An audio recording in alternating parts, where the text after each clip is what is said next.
pues ya hemos tenido en dos momentos anteriores esta convocatoria, desafortunadamente sin mucha audiencia, y hoy, afortunadamente, a pesar de que el momento puede ser un tanto desmovilizador,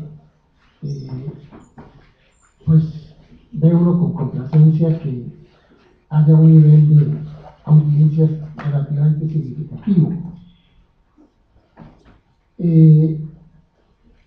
Como lo decía el profesor Alonso, yo quisiera iniciar esta conversación haciendo una referencia emotiva, porque así tiene que ser, a lo que está significando el movimiento estudiantil, universitario, y más allá de eso, popular, Chile.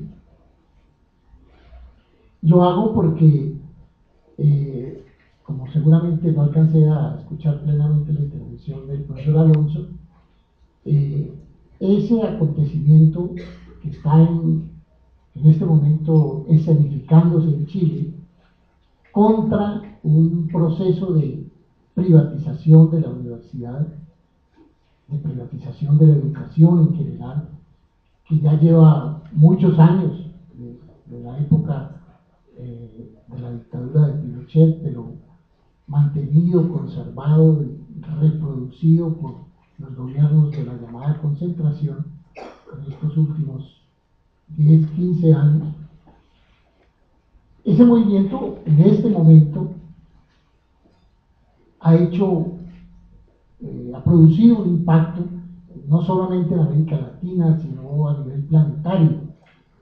Las voces en favor, en respaldo y en solidaridad con ese movimiento universitario de Chile se encuentran también en Europa y en algunos espacios, aunque limitados, norteamericanos. Creo que en el reciente congreso que hizo la Organización Estudiantil Latinoamericana y del Caribe en Montevideo, hace unos 8 o 10 días, hubo una expresión de solidaridad pública en las calles de Montevideo muy importante. Pero yo digo que hay que rescatar eso porque de alguna manera esta decisión que ha sorprendido, no solamente nos ha sorprendido a nosotros, sino que ha sorprendido al propio gobierno, a los autores e impulsadores de la reforma que se anunció desde el mes de marzo, haya terminado no plenamente, sino con la eliminación anunciada apenas de uno de los aspectos neurálgicos de ese proyecto, como era el de permitir, favorecer, promover e impulsar la existencia de universidades con ánimo de lucro, es decir, empresas privadas que trabajen con el negocio educativo para obtener determinadas tasas de rentabilidad, que es un fenómeno que está ocurriendo en el mundo y que justamente cuando el presidente Santos en marzo presentó el proyecto y se quitó su capucha, la capucha de lo público, para plantear cínicamente la privatización de la educación en todos sus niveles. Colocaba como ejemplo precisamente el caso chileno, y no solamente el caso chileno, sino experiencias también que han ocurrido en el Brasil o en Argentina o en México, donde están floreciendo desde hace varios años una serie de instituciones transnacionales de rentabilidad privada en el mundo de la educación, en perjuicio de lo que aquí hemos venido defendiendo desde hace muchos años, aquí en Colombia y en América Latina, como la universidad pública. Allá tenemos unos pares que ya dejaron de ser universidad pública a pesar de que conserven esa denominación. La Universidad de Chile, tan importante en la época de la lucha contra la dictadura, conserva la forma, la envoltura aparente de ser estatal, de ser pública, pero en su funcionamiento, en su lógica, es tanto o más privada que la más importante universidad privada en Chile, que es la Universidad Católica, que digamos sería la equivalente a la Javeriana de nosotros. Inclusive, comparativamente, los costos del acceso a la universidad pública en Chile, me refiero a la Universidad Santiago de Chile, frente a la universidad privada, en muchos casos pueden ser incluso superiores al acceso a la universidad privada. Eso ha venido rigiendo en Chile hace 10, 15 o más años, pero justamente desde el gobierno anterior de la Bachelet, en que hubo un movimiento importante a nivel de la educación básica y media, movimiento que se conoció con el movimiento de los pingüinos, es decir, toda la juventud de lo que llamaríamos nosotros la educación primaria y de bachillerato, la educación media y básica, se levantaron contra ese proceso y ahora, bajo este gobierno, la cuestión prendió con fuerza en el movimiento universitario, comunicándose además al mundo de los trabajadores y de la población en general, hasta el punto de que recientemente acaban de, o están todavía en un paro nacional suscitado a raíz de ese movimiento tan importante que se está desarrollando allá. Ha tenido el impacto de atemorizar al gobierno nacional. La decisión de excluir el artículo que permitiría la existencia de universidades privadas con ánimo de lucro en Colombia se ha tomado no porque el gobierno haya desistido de la propuesta o no la comparta, sino por algo que no se confiesa plenamente, que se esconde detrás de la expresión de que por el momento no es conveniente, no es oportuno insistir en esa propuesta. Detrás de eso está el miedo a la movilización, a la lucha, sobre todo teniendo presente la experiencia chilena viva en este momento, que seguramente alcanzó a escuchar en las calles de Santiago hace unos pocos días el presidente Santos en la visita a los países del sur. Entonces, lo que le han dicho seguramente sus colegas de coalición es que elimine aquellos elementos como ese del reconocimiento de la universidad privada con ánimo de lucro para evitar controversias muy difíciles que están de alguna manera anunciadas desde el semestre anterior, cuando después de marzo hubo unas movilizaciones en el país por parte del movimiento estudiantil, principalmente, tanto aquí como en Antioquia, en el Valle, en la UIS, en la costa atlántica, de rechazo a esa pretensión que se planteó como un globo, como un sondeo del movimiento universitario y de la opinión en general para ver cuál era su respuesta. La respuesta ya se supo en el semestre anterior y estábamos de alguna manera, después de esa calistenia del primer semestre, en disposición, y estamos, creo, en disposición de librar una misma gesta, en este semestre, una vez que el gobierno presente el proyecto definitivo la semana próxima, como lo ha anunciado. Sin embargo, la eliminación de esa norma no quiere decir que todo lo restante es bondadoso o que se mueve en el terreno de la posibilidad de la negociación, del diálogo, y de que prácticamente debemos dejar la lucha a un lado. Quizá el tema de la privatización, de la existencia de universidades privadas con ánimo de lucro, era un elemento detonante, porque, como lo dije hace un momento, era una propuesta cínica, es decir, que el Estado se quitaba el disfraz de entender que lo público es el interés general para decir lo público es el interés particular, es el interés privado, es el interés egoísta de unos sectores nacionales o transnacionales que quieren convertir todos los bienes que satisfacen las necesidades básicas de la población en bienes mercantiles, es decir, en bienes que hay que comprar y vender en el mercado como cualquier otra mercancía.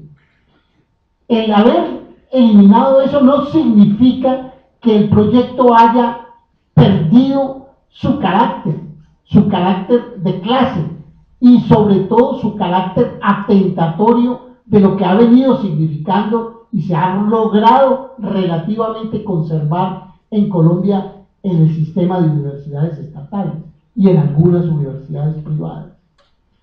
Yo creo que ahora no sabemos además cómo se traduce eso en el texto, esa eliminación, porque ustedes saben que en materia de elaboración de normas hay muchos artificios para mantener en medio de los articulados elementos que sirven al mismo propósito de aquello que de una manera muy directa se dice que se está eliminando. Tenemos que tener un poquito de espera para saber cuál es el resultado final de esa eliminación.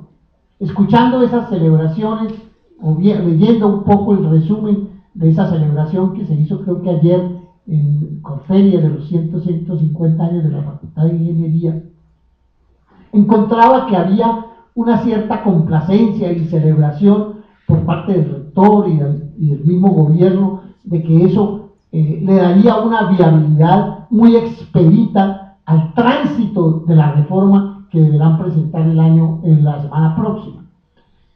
Yo voy a tratar por consiguiente de presentar, sin abusar del tiempo, porque sé que estas exposiciones, por más de interés que tengan para todos, fatigan, de presentar de una manera sintética el panorama que tiene por lo que conocemos del proyecto original, de uno que se reformuló hace unas 2 o 3 semanas, y de esto que está anunciado para mostrar e evidenciar toda la carga negativa que tiene el proyecto y que exige que la movilización y la protesta y la respuesta crítica a ese proyecto se mantenga. Yo quiero empezar por esto. Lo que ha venido ocurriendo en la educación, especialmente en la educación superior, desde hace unos 8 o 10 años, ya ha transformado la educación superior y la universidad de una manera sustancial, sin necesidad de reformas, sin necesidad de leyes, con los instrumentos jurídicos o no, poco importa, porque se han pasado por delante las limitaciones jurídicas para hacer unas transformaciones. Lo cierto es que a lo largo de estos 8 o 10 años ya es muy largo el camino andado por el gobierno nacional en la transformación de la educación superior y de la universidad pública. Lo que han venido haciendo, especialmente desde una ley que tramitaron hace un par de años para subsanar la ausencia de sustento que tenían los exámenes de calidad de la educación superior, los tales ECAES, para perfeccionar y formalizar lo que a lo largo de estos años han venido construyendo. Esta reforma, de alguna manera, lo que hace también es contribuir a esa formalización de lo ya adelantado, de lo ya avanzado durante estos 8 o 10 años de práctica gubernamental a nivel de la educación superior y de la universidad.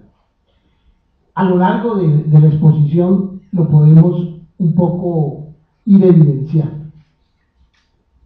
Entonces esto no es un corte frente a lo que viene existiendo, sino una prolongación y una profundización de una política que ya ha dado resultados en una transformación del sentido, del contenido, del propósito de la educación superior en Colombia. Ahora, yo quiero anotar, antes de entrar en detalles, en unas dos consideraciones que podrían llamarse teórico-políticas sobre el tema. Lo primero es que nosotros tenemos que reconocer, y si no lo hemos reconocido, tratar de llegar a ese reconocimiento. A veces se olvida porque estamos un poco pensando en cuestiones cotidianas del momento que nos obnubilan y pensamos que los problemas centrales de la sociedad residen en otros problemas que efectivamente existen, pero que no son los definitivos, los principales. Me refiero a la vigencia de un sistema determinado de organización social, que con todas las letras hay que decirlo, es el sistema capitalista. La universidad, el sistema educativo en general, en todos los países, que son todos a nivel planetario, que están bajo ese sistema aún después de siglos, está ligado al funcionamiento de ese sistema, responde a las necesidades de ese sistema. Eso lo han explicado muchos.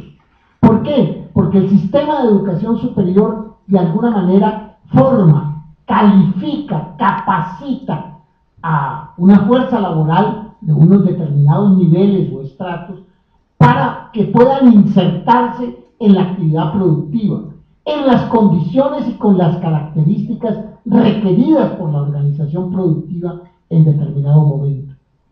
El sistema de educación superior también ha cumplido y sigue cumpliendo una tarea de formación de élites. Los gobernantes, los políticos, los presidentes, los ministros, los directores de los aparatos tecnocráticos son formados en las universidades y sirven a una organización política que está en defensa del sistema vigente. En otra época, por ejemplo, la Universidad Nacional era la principal proveedora de las élites políticas del país. Poco a poco eso se fue desplazando y hoy encuentran ustedes que son los uniandinos o los javerianos o los rosaristas o los del externado los que están en las alturas de los principales cargos públicos. Pero en otra época, el mismo sistema era la universidad pública la que formaba las élites gobernantes. Por algo, Gerardo Restrepo, o Echandía, o López, etc. Eran personas de aquí, eran egresados de aquí, eran profesores de aquí. Los ministros de Hacienda, los ministros de Justicia, etc. La universidad ha cumplido el papel de formación de élites. Además, en la universidad se vehiculan, se transmiten, se construyen y favorecen y fortalecen determinados valores que sirven para que la gente esté sintonizada con el tipo de organización, con el tipo de sistema y no lo controvierta de manera profunda, sino únicamente en términos superficiales. Hay unos valores que el sistema educativo desde la primera edad hasta la educación superior contribuye a mantener, a reproducir. Pero además, la educación superior y la universidad en particular tiene que ver con los elementos provenientes de la ciencia o de las ciencias. Es el sitio privilegiado donde pasa el recorrido actual de las disciplinas científicas para recibirlas, para tratar de asimilarlas, para transformarlas, para transferirlas, para comunicarlas. ¿Por qué? Porque la organización productiva, social y productiva, incorpora los elementos del desarrollo científico-técnico. Necesita eso. Las sociedades no pueden apartarse del desarrollo científico-técnico porque lo necesita la organización social productiva. Y ese es el papel que cumple la universidad o la educación superior o en general el sistema educativo. Y hay otro elemento importante, especialmente en las naciones latinoamericanas, en el caso colombiano es así, que es el de contribuir a lograr ese grado de homogeneización, de identificación de los pueblos llamados nacionales. Ustedes saben que las naciones, esto que nosotros reivindicamos a veces, la nación colombiana, el pueblo colombiano, eso no ha existido siempre, sino que es una construcción histórica.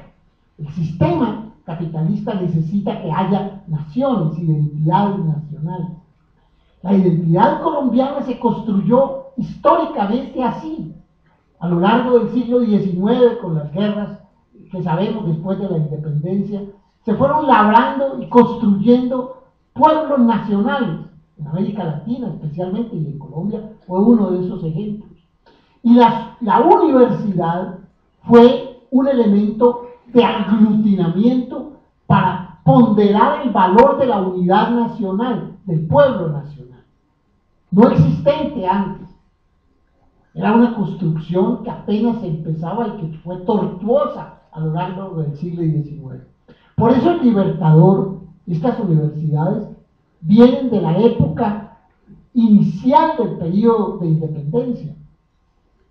Están celebrando 150 años porque la Academia de Ingeniería, dependiendo de la Academia Militar, estaba desde 1861. No, la Universidad Colombiana viene de 1824 o 27, cuando el Libertador creó en la entonces Gran Colombia 3 universidades bajo el mismo esquema: la Universidad Central de Quito, la Universidad Central de Venezuela y la Universidad Central de la Nueva Granada, de Colombia.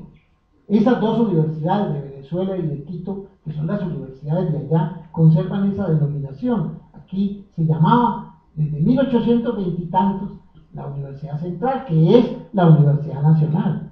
Se restauró después de ciertos vaivenes que tuvo en 1867 con el nombre de Universidad Nacional.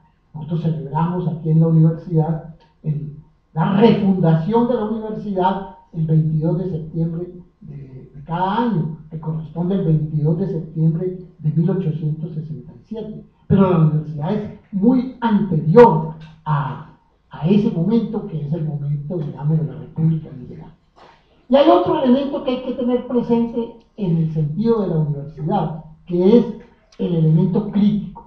A pesar de ser funcional a la organización del sistema, la universidad, como muchos otros espacios de la sociedad, es un escenario por el cual transcurren las contradicciones de la sociedad, se viven los problemas de la sociedad, y por consiguiente la universidad es un hervidero de esas contradicciones. No es, como se dice vulgarmente o comúnmente, un espejo de la sociedad, no, es que es parte de las relaciones de la sociedad, y por consiguiente las relaciones críticas, contradictorias que tiene la sociedad se escenifican también aquí. Aquí están las luchas propias de la sociedad, por aquí transcurren, por aquí pasan. Por eso la universidad no puede perder su carácter crítico. Un carácter crítico que en el caso colombiano existe desde siempre. En determinados momentos, inclusive, el movimiento universitario era considerado como heroico. Por allá en los años 20, cuando en la universidad se escenificó toda la acción opositora frente al régimen conservador a propósito de la matanza de las bananeras en 1828. Aquí se vivieron circunstancias importantísimas en el breve periodo dictatorial del 53 al 57, que ya la gente olvida lo que significó para la Universidad Nacional la lucha contra la dictadura de Rojas, obviamente utilizados por los partidos políticos tradicionales que organizaron y armaron con posterioridad el sistema excluyente del Frente Nacional. Pero fue la universidad la que estuvo ahí, y el movimiento estudiantil fundamentalmente.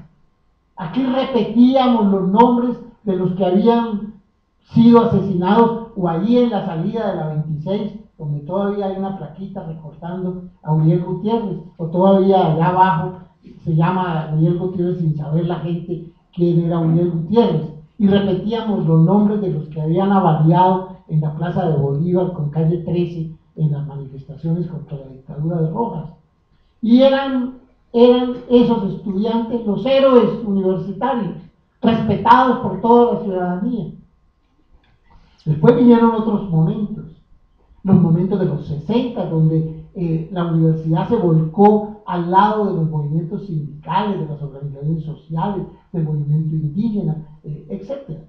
Y fue perdiendo un poco, porque fue empezando a ser macartizada, a ser señalada negativamente los movimientos universitarios, y empezaron a perder el carácter heroico hasta hoy, en que ya son juzgados simplemente como terroristas.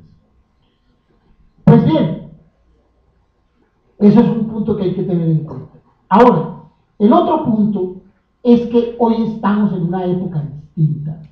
Eso está siendo reconocido por tirios y troyanos. Una época distinta del mismo sistema capitalista.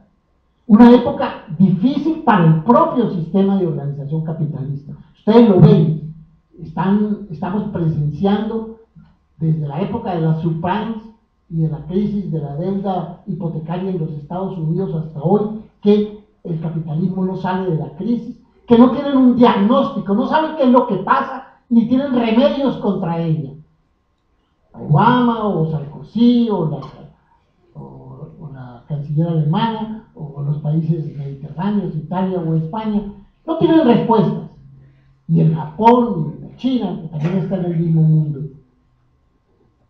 ¿Por qué? Porque estamos en un momento distinto de la misma organización, que ha supuesto unas transformaciones gigantescas que se han dado en los últimos 20 años, por ponerle algún tiempo.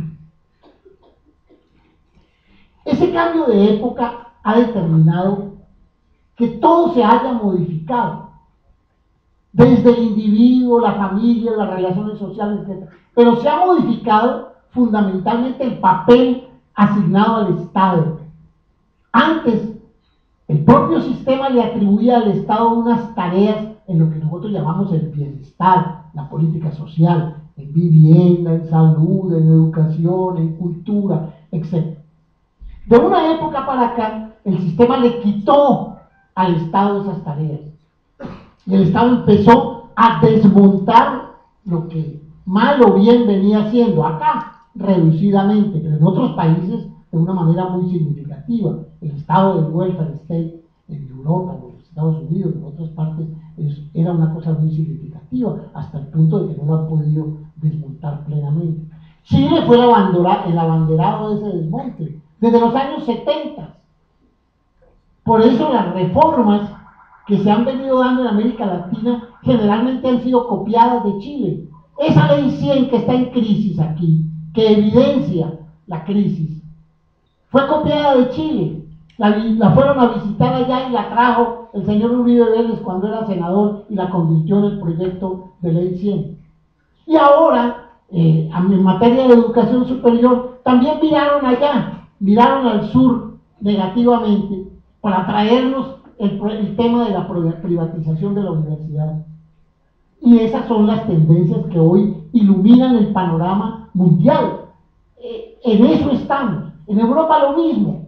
Esto viene en Europa desde una cosa que se llamó la Declaración de Bolonia, que pasa por un debate en Europa sobre la unificación, se llama el espacio de convergencia europea de la educación superior, que allá también, si ustedes observan o leen informes y estudios sobre eso, encuentran la misma respuesta por parte de estudiantes y profesores contra los procesos que allá se están dando. ¿Qué ha supuesto eso? Ha supuesto que de una manera nítida se busque la mercantilización del bien educativo. La educación, es decir, la transferencia de un conocimiento científico o técnico para incorporarlo a las personas. Ese proceso proceso educativo de transferencia, pues se vende como cualquier otro y puede ser materia de rentabilidad, con una particularidad, que lo que se vende no es producto de quienes lo transfieren. Los profesores no son depositarios de los conocimientos que se transmiten, son unos instrumentos que vehiculan los desarrollos y los resultados de un acontecer científico-técnico que tiene la humanidad a lo largo de siglos, y que ellos han logrado, por alguna razón privilegiada, tener en sus cabezas y que ofrecen a otros. Pero eso que se ofrece no es de nadie en particular, no puede ser apropiado. Claro que el sistema inventó que los bienes del conocimiento fueran bienes apropiables, como la tierra, como quieren ahora que sea el agua, como quieren que sean las propiedades genéticas de las plantas y de los animales, como quieren que sea el espacio aéreo o el subsuelo o los mares o nuestros ríos, que no son bienes producidos mercantilmente, existen naturalmente o son construidos por la humanidad. Hoy en día todo el mundo de las ciencias está construido sobre las adquisiciones de las matemáticas y de la física y de las ciencias exactas a lo largo de la historia de la humanidad. ¿Eso es de propiedad de alguien? Podemos decir que son propiedad de alguien los principios de las matemáticas, de los presocráticos a hoy, o de la física, que es propiedad de alguien, Galileo, Copérnico, Einstein, etc. No, eso es un bien común. Para develar el tema de lo público, más que público, es un bien común, es de todos, pero lo mercantilizaron para hacer de eso un elemento de ganancia, de rentabilidad. Y lo están haciendo con muchas otras cosas, que también son producto del conjunto de la humanidad. Son bienes igualmente comunes. No solamente lo que existe en la naturaleza, sino los que la humanidad ha ido construyendo a lo largo de la historia. Las universidades, a su turno, como aparatos institucionales, como espacios, sí, fueron impulsadas y creadas por los gobiernos y los estados, pero estas universidades, la Universidad Nacional, esto no es propiedad de nadie, esto no es ni del Estado, que quiere darle un viraje para orientarla hacia la mercantilización, ni de los particulares que pretenden apropiársela por vías directas o indirectas. Esto es una construcción que ha hecho la sociedad colombiana, con dificultades, con contradicciones. Las universidades públicas son esas, y las que no lo son todavía, que son apenas más recientes en su organización, tienen que ser eso. Y muchas universidades privadas de importancia en Colombia son eso, creaciones colectivas, creaciones del común. Entonces hay dos mercantilizaciones: mercantilizar el bien que pasa por aquí, que es el bien educativo transferido, y el bien del espacio donde se está haciendo eso, que es el espacio universitario. Sobre esas premisas yo paso a comentar un poco los rasgos principales del proyecto, con la advertencia inicial de que eso no está todavía afinado. Lo estaban afinando, ahora lo tienen que afinar más y lo van a presentar la semana próxima.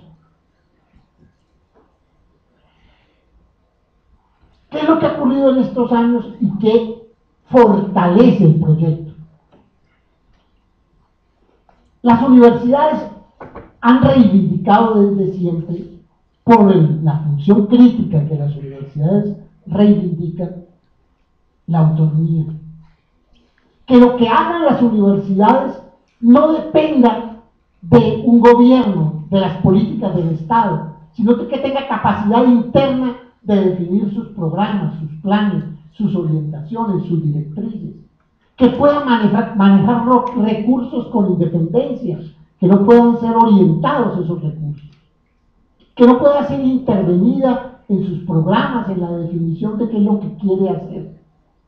Es un elemento que casi que es medieval, el de la autonomía, pero que se ha ido transmitiendo y que se ha convertido en un elemento político importante para defender estos espacios.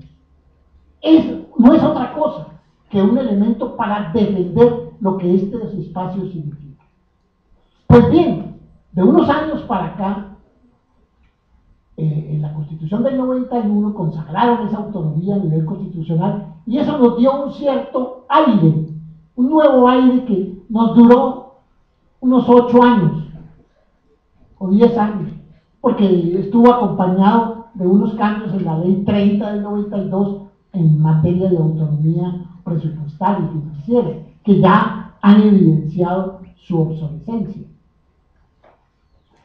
Pero en estos últimos años, el Estado, el aparato ejecutivo del Estado, la Presidencia de la República y su Ministerio de Educación, han ido absorbiendo funciones que eran propias de las universidades. Han venido centralizando y monopolizando unas funciones en desmedro de la capacidad interna decisoria de las universidades. Este proyecto formaliza eso y avanza aún más. ¿Por qué? Porque ahora es el Ministerio de Educación, por definición de esa ley, si llega a aprobarse, el que autoriza el funcionamiento y la prestación del servicio de educación superior. Es decir, ninguna universidad ni ninguna institución de educación superior puede funcionar sin que ella le dé el permiso, sin que el ministerio le dé el permiso. El gran cambio que hicieron de marzo a hace 15 o 13 semanas fue que el tiempo que le dan a las universidades existentes para demostrar que son universidades y que pueden prestar el servicio de educación superior era de 5 años, ya ahora lo pasaron a 8. Es decir, que le dan una transición. Y ustedes, después de que aprobemos la ley, ustedes siguen funcionando, pero en 8 años ahora yo voy a revisar qué condiciones tienen ustedes y si ustedes pueden seguir en esa tarea. Nadie queda con la calidad de universidad o de institución universitaria o institución técnica o tecnológica a partir de la ley. Queda todo en suspenso y es el ministerio el que la va a bautizar. No creo pues que tengan la osadía de llegar a decir que esta universidad no lo es, porque las universidades principales públicas no lo son. Pero podría llegar a suceder, y podría llegar a suceder inclusive con muchas universidades privadas, o con algunas públicas de menor importancia. El Ministerio de Educación es quien califica qué son las instituciones de educación. Con una particularidad, en el régimen actual hay una tipología de instituciones de educación superior. Ahora se borra esa tipología y quien designa qué son las instituciones de educación superior va a ser el Ministerio de Educación. Se consolida algo que creo que la universidad no lo aplica y se ha resistido a aplicarlo. Es que los programas académicos, las carreras, las disciplinas que se ofrecen, las define la universidad. Yo abro tal carrera o tal disciplina para ofrecerla a las personas que quieren acceder a la universidad. Ya en el resto de las universidades eso no es posible porque tienen que pasar por un filtro del Ministerio de Educación que se llama el registro de los programas. Si el programa no está registrado, no lo puede ofrecer. Entonces, ¿quién define qué programa se ofrece? El Ministerio de Educación.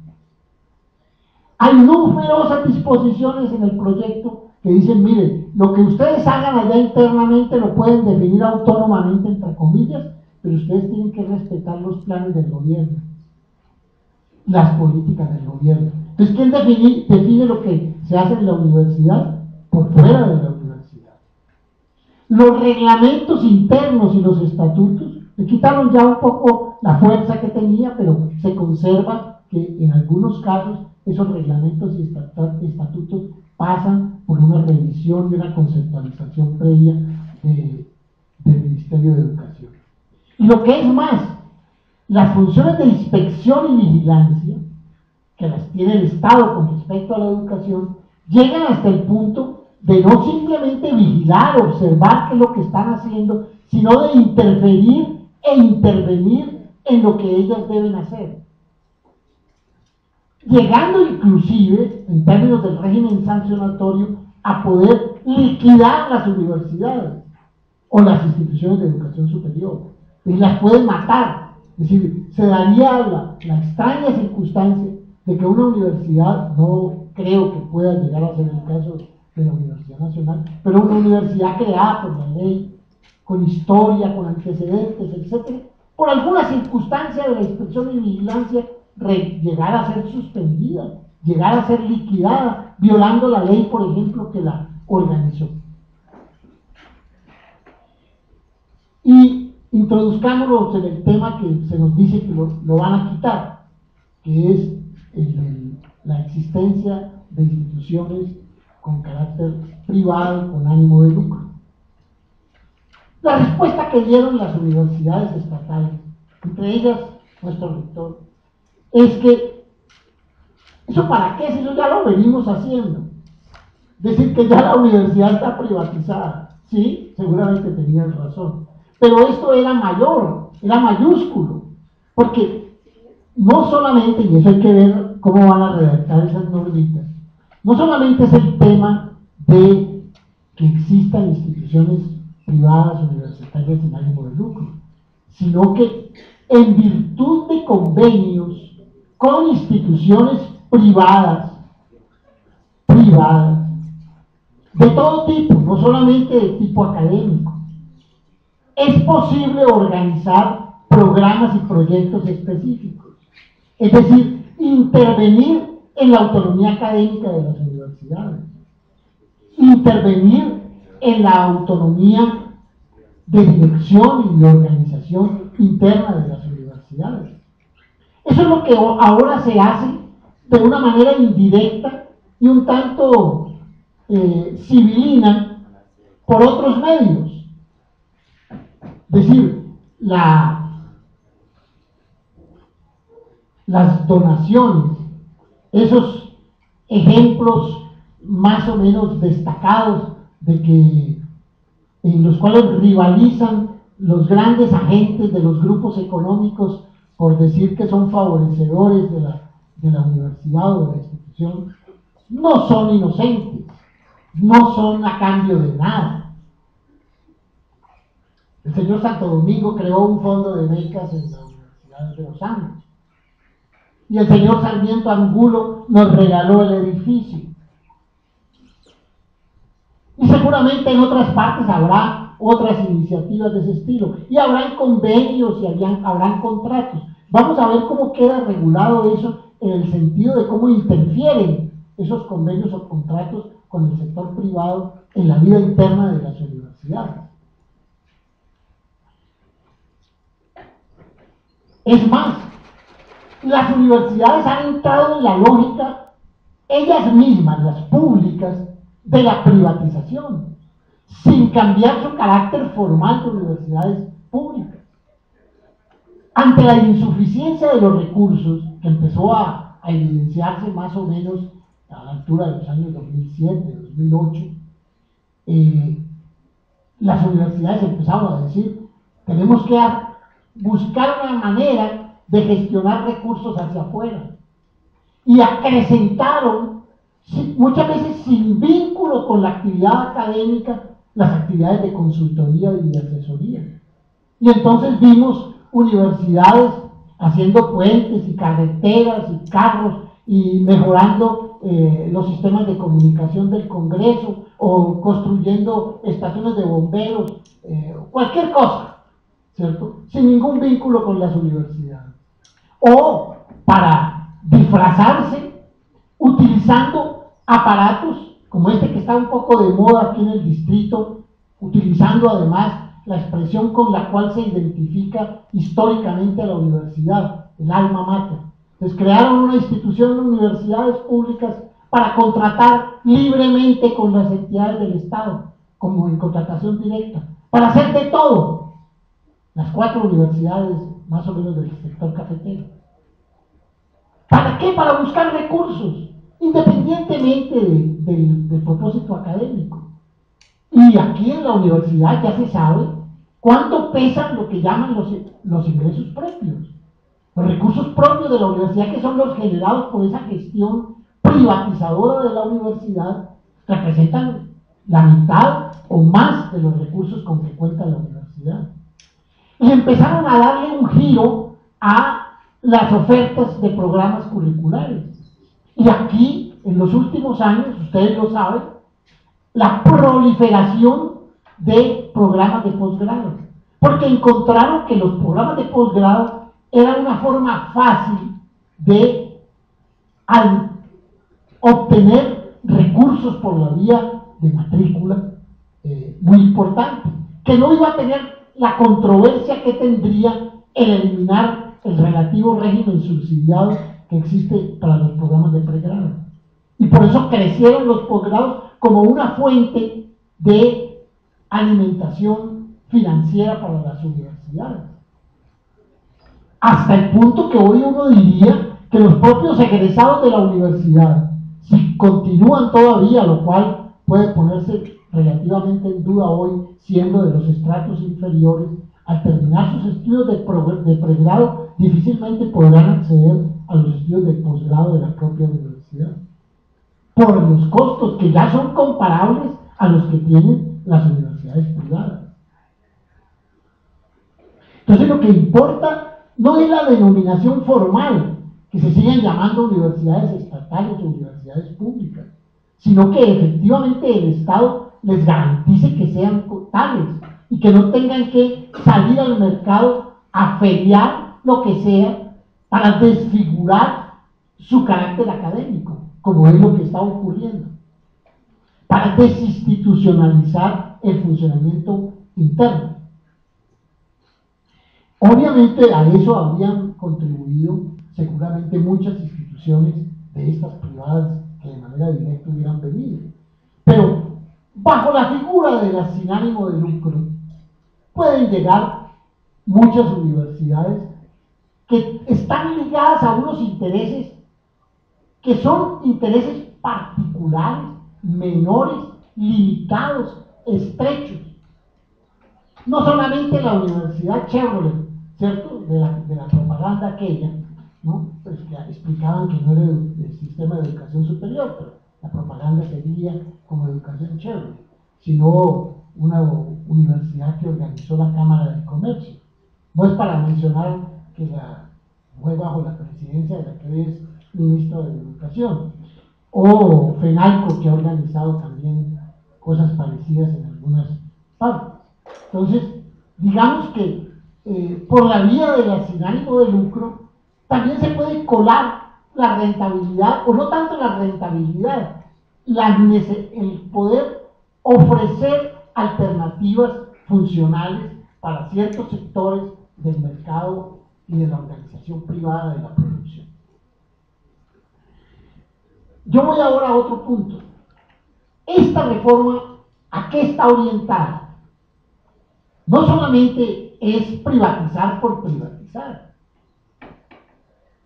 abandonarla desde el punto de vista financiero o ponerla en dificultades para que tenga que cambiar su comportamiento en el mercado, sino que ustedes han visto que el estribillo, el corito permanente es que nosotros sí queremos es la calidad. En eso estamos montados, ese es nuestro caballito de batalla, y todo esto lo hacemos por la calidad. Ahora, todo el mundo puede estar de acuerdo de manera general en la calidad, pero hay calidades de calidades. Yo puedo predicar la calidad de muchos contenidos. La calidad no es un valor en abstracto, es algo concreto. ¿Qué contenidos cualitativos se quieren vehicular a través del sistema de educación superior y de las universidades? Y ahí viene el problema crucial. No es simplemente que se consagre buscaremos la calidad, premiaremos la calidad. ¿De qué calidad nos están hablando?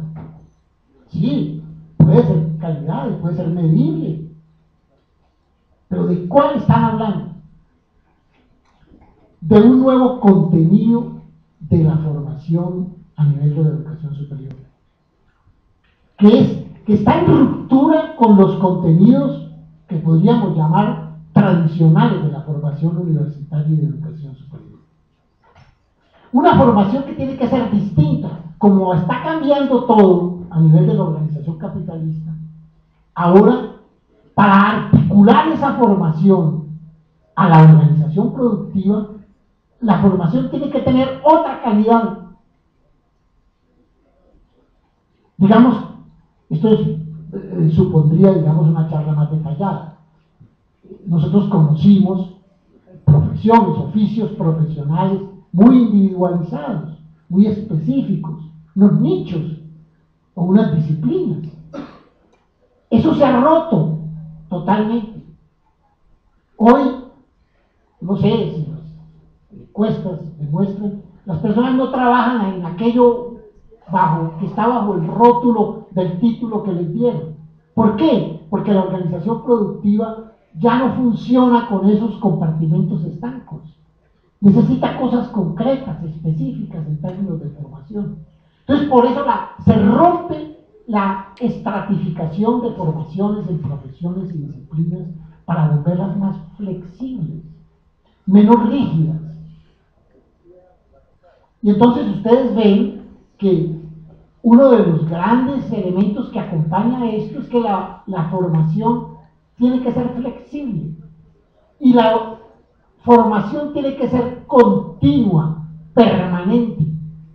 Y sacan otra expresión que también todo el mundo recibe con aplausos, es que la formación es a lo largo de toda la vida, desde que está en el vientre materno hasta que está en vísperas de entrar al ataúd, ¿cierto? La formación es continua, permanente y hay que reciclarse. Si usted se formó en determinada actividad y ya no encuentra qué hacer, pues regrese un ratico, 6 meses, lo reciclamos en otra cosa que ya necesite la actividad productiva. Y eso seguramente lo reactivará por un tiempito más. Y después, si eso se agota, vuelva, ¿cierto? Porque la formación es a lo largo de toda la vida. Los estudios internacionales muestran que hoy en día las personas que egresan de la educación superior tienen que reciclarse 5, 6, 7 veces para no salir de la inserción. Cuando no, las personas por sí mismas buscan la forma de encontrar un nicho en la actividad laboral. O les dicen, de acuerdo con la tendencia también de hoy, en que no hay empleo formal, no puede haber empleo formal, en que el empleo es inestable, precario, flexible, hoy lo hay, mañana no. No, usted mismo genere sus propios ingresos, vuélvase usted el empresario, y ahí viene la otra cantaleta. Nosotros tenemos que formar es emprendedores. Entonces, emprendedores. La universidad los ayuda a ser emprendedores. Nosotros no les garantizamos que van a tener un nicho en el mercado, sino que ustedes, con el valor que tienen, con la fuerza que tienen, con esa genialidad propia de los colombianos, creen una empresita, ¿cierto? Y sean además innovadores, ¿cierto? Es decir, que se adecúen un poco a las necesidades, a ver qué es lo que se necesita. Y por eso llegan con esas tendencias.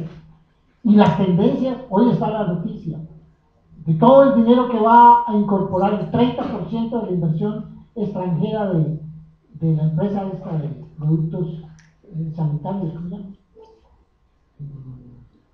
Es la que produce Scott y todas esas cosas. Kibers, eso. Que va a crear una empresa de innovación tecnológica aquí en Bogotá. Seguramente generará empleos mientras hacen las construcciones, la mano de obra para las construcciones. Después lo otro es en términos flexibles, etéreos, etcétera, vinculando además a personas que están por fuera, que las asocian como tales, para seguramente la gran innovación, como leí hoy, es que el papel absorba más los olores, ¿no? Es una innovación, ¿no? Un poco para utilizar mejor el papel higiénico y que no nos afecte tanto hacernos la operación de limpieza.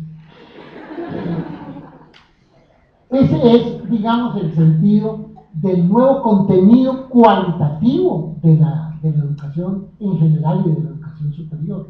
Y eso lo están incentivando desde abajo. Entonces, ustedes han oído hablar de una cosa que se llama las competencias. Formación en competencias. ¿Sí? Siempre ha habido competencias, pero aquí esas competencias tienen una orientación específica. Son competencias, y lo dicen así con todas las letras, para tener destrezas, para tener habilidades, para poder tener acceso y saber cómo se maneja la información. No nos importa tanto que sean unos sabiondos en algo. Un rector que me sucedió a mí decía, y eso lo explotó mucho el senador Robledo en sus críticas, estamos enseñando mucho. ¿Cierto? ¿Por qué? Porque no están enseñando lo que necesitan, que son esas instrumentalizaciones para poder funcionar en el mercado. Competencias. Entonces les hacen exámenes de competencias a los de primaria, a los de secundaria y a los de las universidades. Los ECAE son eso. Es el ensayo de empezar a medir por competencias. Y toda la estructura interna de las reformas académicas y de los créditos y todo eso, está orientada por eso. Ya eso se metió, y eso nos lo trajeron desde Europa, lo que les contaba ahora, los principios de Bolonia, el informe Brical, el proyecto Turing en España, etcétera, en el espacio común de convergencia de la educación superior en Europa, etcétera.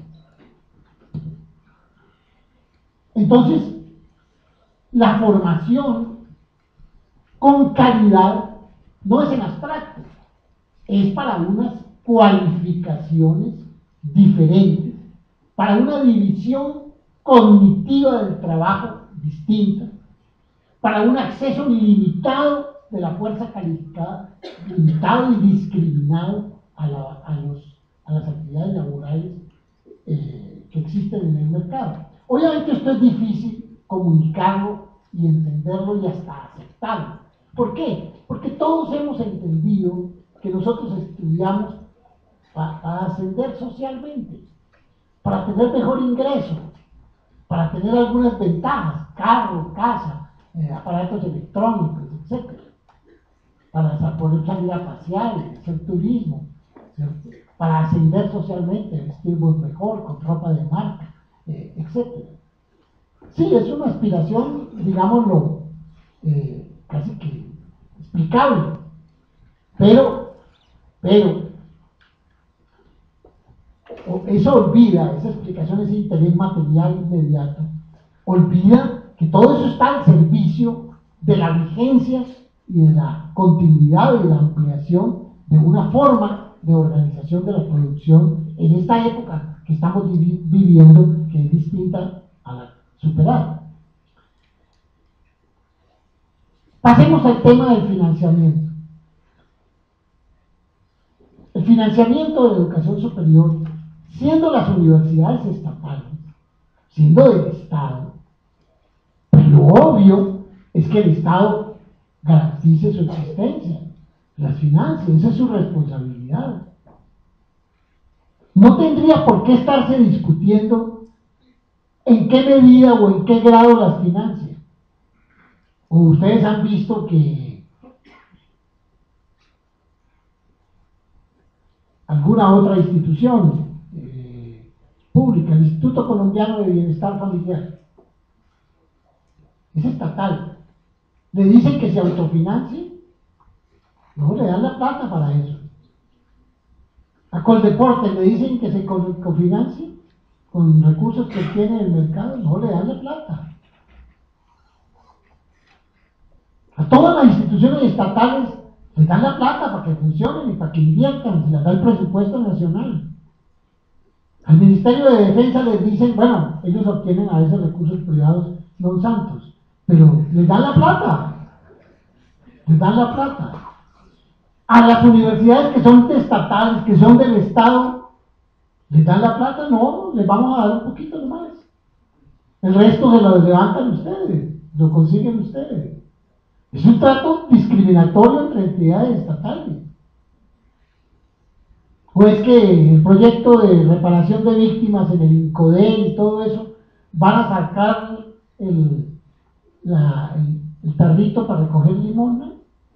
No, ahí está en discusión que el presupuesto del Estado tiene que poner eso. Porque no debería ni siquiera discutirse que la financiación de las universidades estatales está a cargo del Estado y la tiene que asumir el Estado. Pero como aquí las cosas no ocurrían así, antes de la ley 30, ¿cómo era? Cada universidad, cada año, antes de que fuera el presupuesto nacional, hacía un proyecto de lo que necesitaba para el año siguiente. Y tenía que ir a lagartear allá en el Congreso a que le saliera esa platita. Año por año. Bueno, los que tenían más palanca, más forma de influencia, obtenían recursos. La ley 30 tomó una decisión. Miren, lo que ustedes vienen recibiendo hasta hoy se lo voy a conservar y se lo voy a ajustar año a año de acuerdo con la inflación. ¿Qué es lo que venían recibiendo? Lo que habían logrado hasta ese momento conseguir en los trámites del Congreso del presupuesto. El presupuesto de la universidad iba a ir completo, cada año allá, no una suma fija, no distribuido tanto para profesores, tanto para carreras, tanto para laboratorios, tanto para empleados de jardinería, etc. Así iba, completico. Ahora ya no, porque la ley 30 dijo, no, yo les voy a seguir dando eso y ustedes lo manejan como quieran, para funcionamiento y para inversión. Y cada año se los ajusto por inflación. Si la inflación es el 3 o es el 5, se lo subo en eso, no más. Al principio inclusive se resistieron a eso y no cumplían el ajuste de inflación. Cuando nosotros llegamos aquí a la universidad, a la Coordinación General de la Universidad, en 2007, 2008, nos tocó pleitear eso. Desde el 2003 no le habían ajustado por inflación a la Universidad de La Plata. Nos llegó una plata extra que nos sirvió porque llegó como junta ahí, bueno, atrasada y sin pagar los intereses ni nada, pero bueno, la reconocieron y a partir de allí celosamente la tienen que poner. Pero esa es una plata que es insuficiente. ¿Por qué? ¿Qué quiere decir el ajuste por inflación? El ajuste por inflación quiere decir que la plata conserva su nivel de adquisitivo, pero no quiere decir que aumenta. Luego es la misma plata. Es lo mismo que, por eso yo decía en esas épocas que eso era como el salario mínimo de las universidades. Y con todas las consecuencias del salario mínimo, porque ustedes saben que año a año discuten el salario mínimo, suben por la inflación unos punticos más, pero el salario no conserva el nivel adquisitivo. Lo cierto es que siempre el nivel adquisitivo del salario mínimo está por debajo de las necesidades. Lo mismo ocurre con las universidades. Durante un tiempo, la universidad hizo esfuerzos de mantenerse con esa plata ajustada y de hacer lo mismo y un poquito más. Además, apoyándose, ya empezó eso a forzar la necesidad de la privatización, a que consiguieran recursos por otros lados. Hasta que eso ya ha hecho crisis, porque le han ido agregando, las necesidades de gasto de la universidad son superiores en crecimiento al crecimiento de la inflación. Y además el Estado empezaba a decirles, ustedes tienen que aumentar cupos, ustedes tienen que tener más oferta.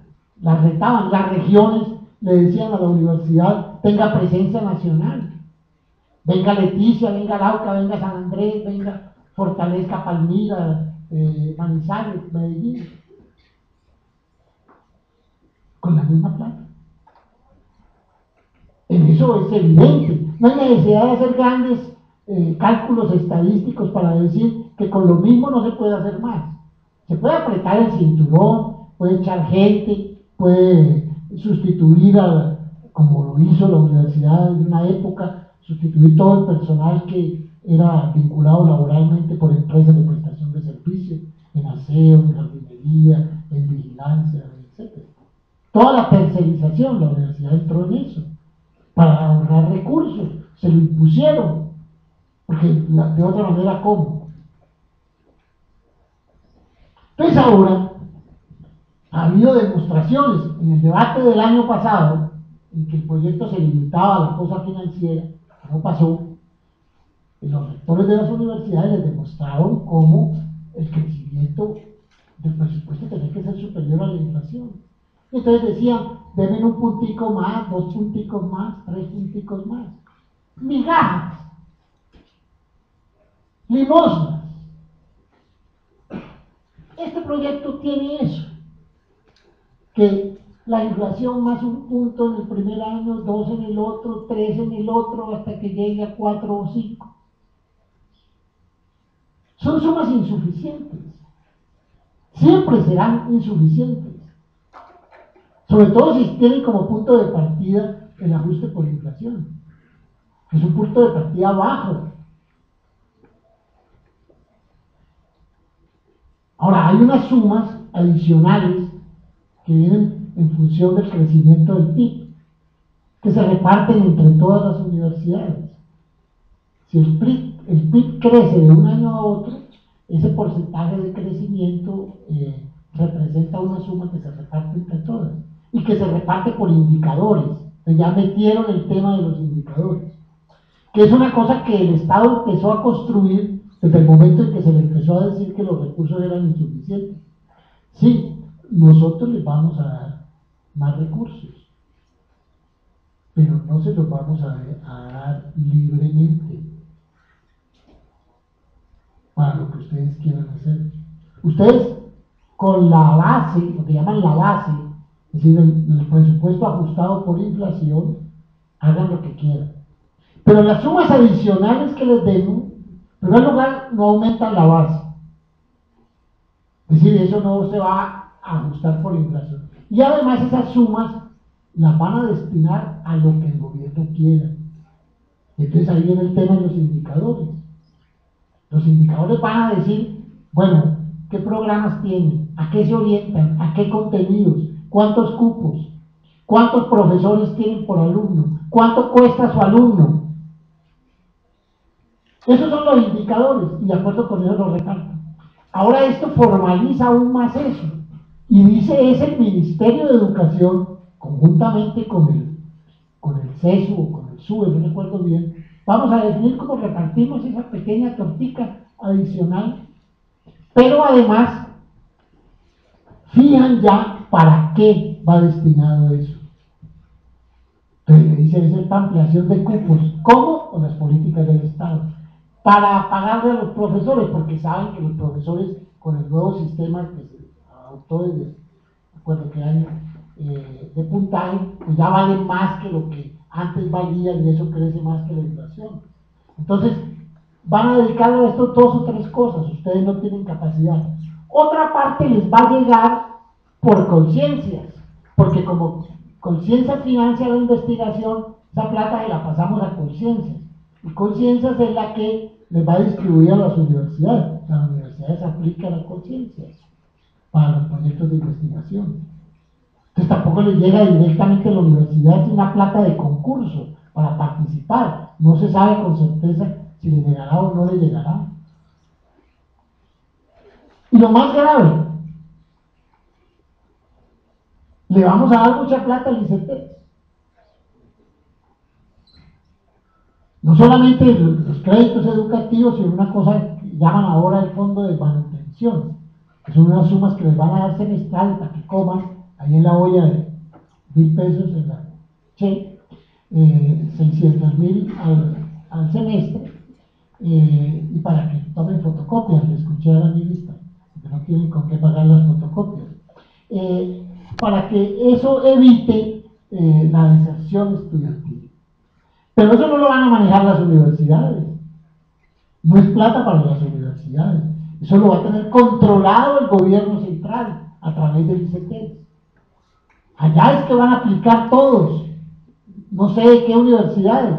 Puede que a los de aquí no les vaya tan bien en el reparto. Es más, llega tal la centralización en el ICETEX que la ley dispone que todas las sumas destinadas a becas o a créditos educativos de cualquier entidad pública, departamental, municipal, nacional, entidades centralizadas, que se dé para esos efectos, no la pueden dar a las universidades para que las manejen. Es decir, que si ahora le tocara al señor Santo Domingo organizar el sistema de becas en la Universidad de los Andes, tendría que darle la plática al ICETEX, no a la Universidad de los Andes, porque el ICETEX es el que va a centralizar eso. Lo mismo en todas las universidades. Y ustedes saben que acá concursan todas, los estudiantes de todas las universidades. Y no solamente de las universidades, sino de los institutos técnicos, tecnológicos, fundaciones privadas y no privadas, etc. Ayer vieron la manifestación de los afrodescendientes. Aplicaron, creo que 10.000 y les dieron a 1.000. Entonces la señora, pues obviamente con toda razón sale a decir, yo no tengo plata para 10.000. Y eso en un grupo especial que está aplicando a esos sistemas. Pero ¿esto qué significa? Que esa medida fortalece lo que se ha discutido teóricamente como la financiación de la demanda. Es decir, una cosa es darle a la universidad, a las universidades los recursos para que ofrezcan sus programas, para que monten sus sistemas de apoyos económicos a los estudiantes. Y otra cosa muy distinta es decirle, mire, no, esto no va a las universidades, sino a un aparato de crédito. Entonces nosotros vamos a irrigar plata en el mercado para que la gente demande acceso a universidad y pago de universidad en virtud de la plata que nosotros irrigamos a título de crédito. Es la institucionalización, además, de ir contra el principio de la gratuidad. Ustedes saben que en la Constitución está que debe haber gratuidad en la educación. La han ido tratando de poner en la educación primaria, ahora anunciaron en la educación básica y media también, en el año entrante no va a haber costos. Pero en la educación superior nunca han hablado de gratuidad, del principio de gratuidad. Esto rompe y aleja el principio de gratuidad, porque el crédito hay que pagarlo. Los únicos que van a estar exceptuados son los que queden en los primeros lugares de los ICAE. Y eso que es como que es una rebajita que les hacen, pero más. Entonces, el tema de la financiación de la demanda y de la asunción del pago de la educación por los mismos que se educan o por sus familias, está clarito allí, directo. Ese es un tema que está en el proyecto, que va a permanecer en el proyecto. Y hay muchos otros elementos que, por ejemplo, en el tema de la investigación, las universidades han sido el baluarte de la investigación en este país, especialmente la Universidad Nacional. Esto abre la posibilidad de que haya centros de investigación públicos o privados con la misma naturaleza de la universidad por fuera de la universidad, como ya existe. Las empresas, los grupos económicos, etcétera, crean sus propios centros de investigación. Es más, esas limitaciones que son evidentes en el financiamiento, ese fortalecimiento de la irrigación de recursos para financiar la demanda y no la oferta educativa, va a forzar la universidad a seguir en el camino que ya han dado de obtener recursos comportándose como un agente contratista cualquiera. una ventaja, que como entidad pública puede contratar con ciertas entidades del Estado de manera directa. Y que si tiene un acumulado importante cualitativo, pues sus servicios van a ser bien valorados. Pero que hace que los profesores tengan, no solamente tengan, sino que les sea más atractivo volverse parte de esos grupos de asesoría y de consultoría que están dedicados a la labor docente e investigativa.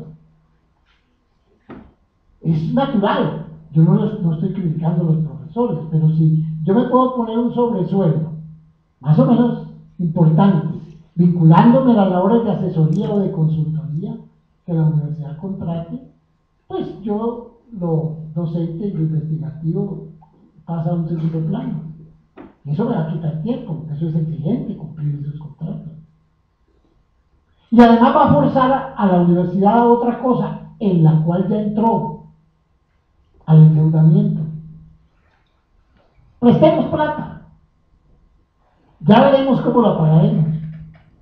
Endeudar, es decir, yo voy a generar recursos al futuro para pagar la deuda. ¿Cómo los voy a pagar?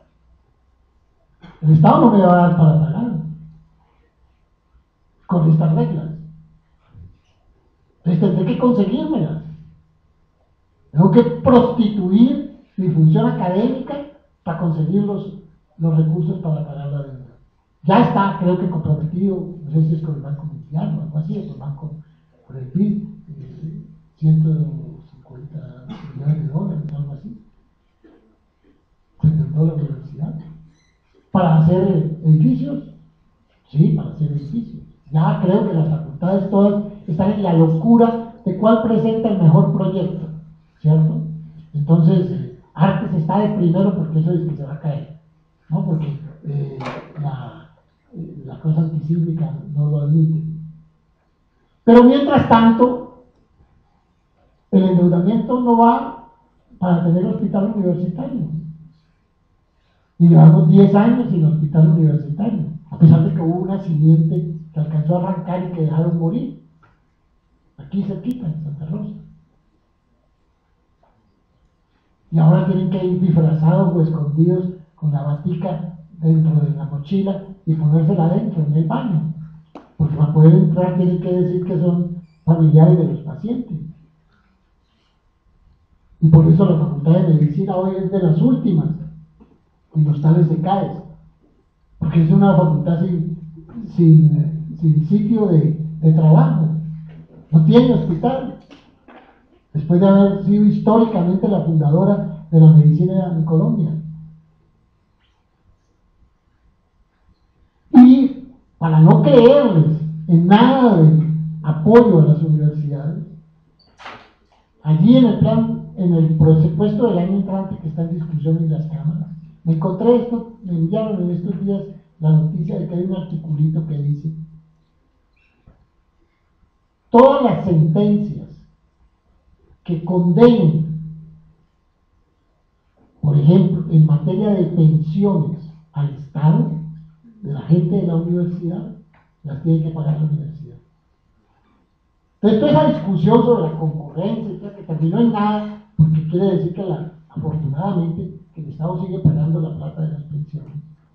Si por algunas circunstancias se equivocan, no liquidan bien, pasan años y hay una condena en favor de un profesor o de un empleado, esa condena la paga la universidad y el Estado no le pone los recursos.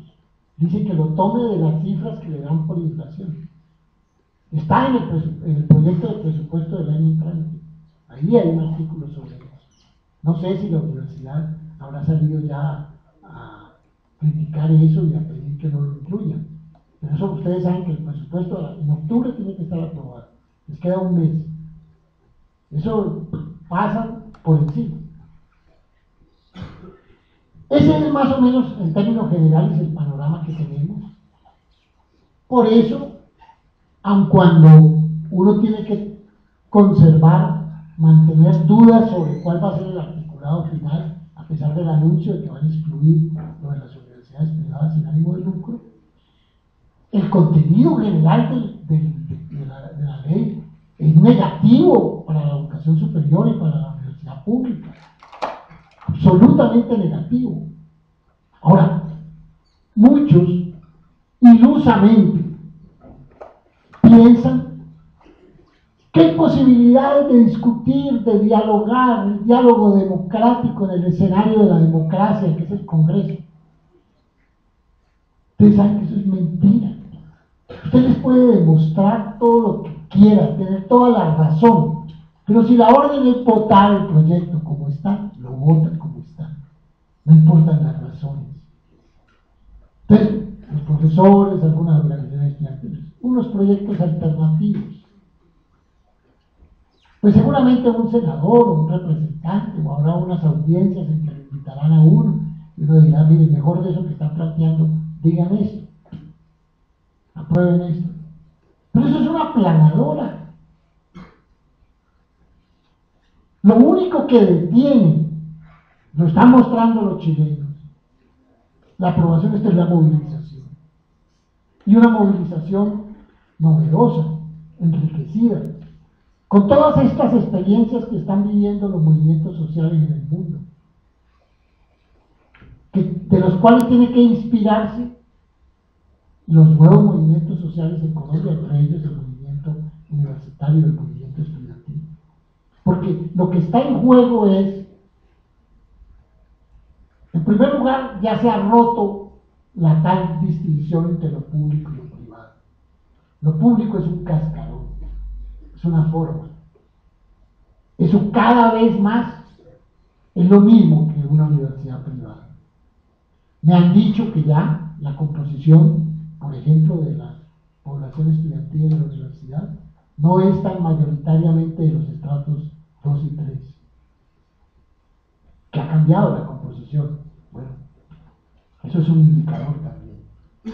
Habrá que ver un poco qué tantos autos circulan ahora por la universidad, ¿no? Porque ustedes saben que acceder a la universidad para los estratos superiores de la población, a la Universidad Nacional, es fácil. Si se presentan a los exámenes de admisión de la universidad, los estratos superiores que son formados en colegios de muy buena calidad, arrasarían en los exámenes de admisión, arrasarían en los exámenes de admisión, en los cupos. Es decir, les daríamos gratuidad y matrícula subsidiada a los hijos que hoy van a estudiar a los Andes o a la Javeriana. Si así lo decidieran, si un movimiento social de los sectores, ahorrémosle a nuestros papis estos semestres de estudio en los Andes y entremos mejor masivamente y nos aplicamos a la universidad. Eso es posible que exista. En algún momento, en la crisis de los 80 y pico o 95, muchos tuvieron que aplicar porque entre esos muchos se vieron afectados y no podían pagar la matrícula de los Andes y tuvieron que aplicar a ingresar a la Universidad Nacional. Esto está cambiando.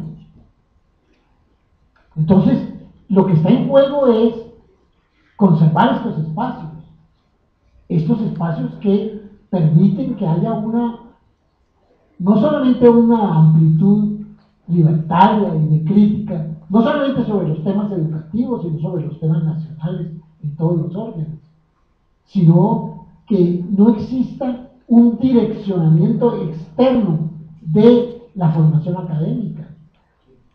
Es cierto que la gente tiene que formarse para este mercado, pero no solamente formarse para este mercado.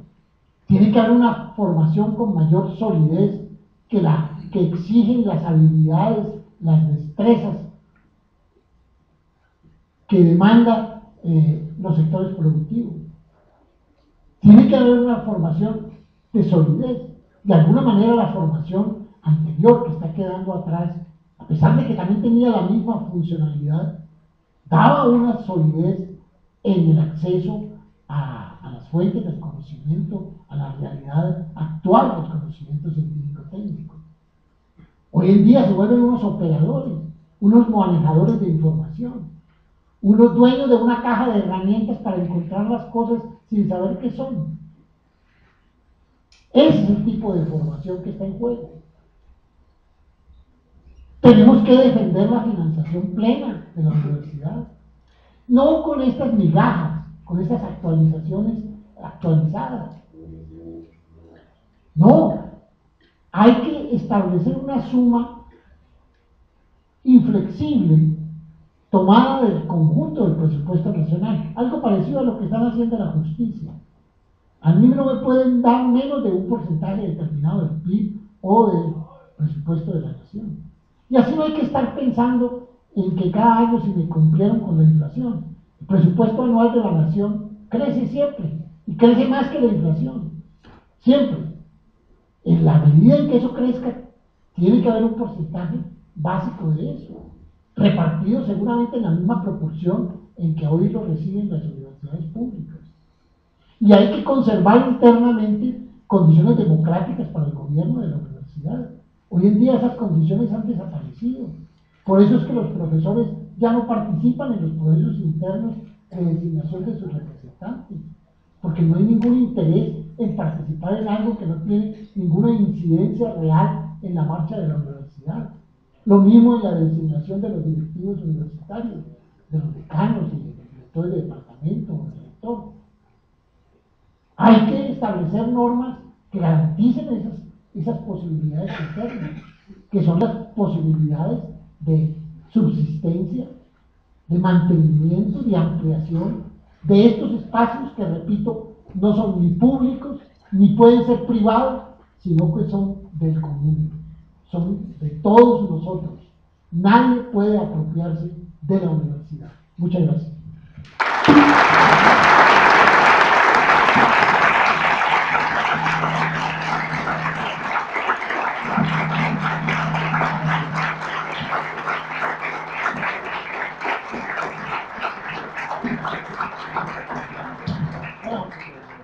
Olvidé decirles si algunos quisieran, no, que era ya como las 11.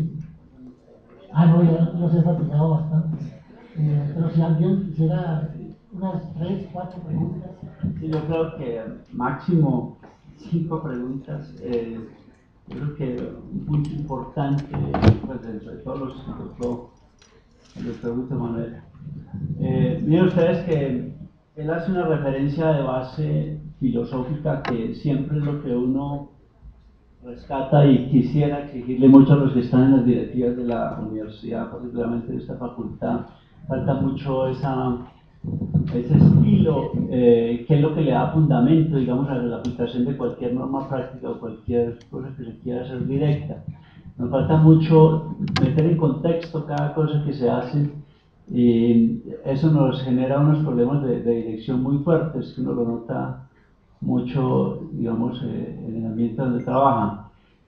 Una cosa a resaltar clara es, miren ustedes, la necesidad de defender la autonomía universitaria. Ese creo que es uno de los puntos claves del doctor Moncayo, y pareciera que hubiera una contradicción en este sentido.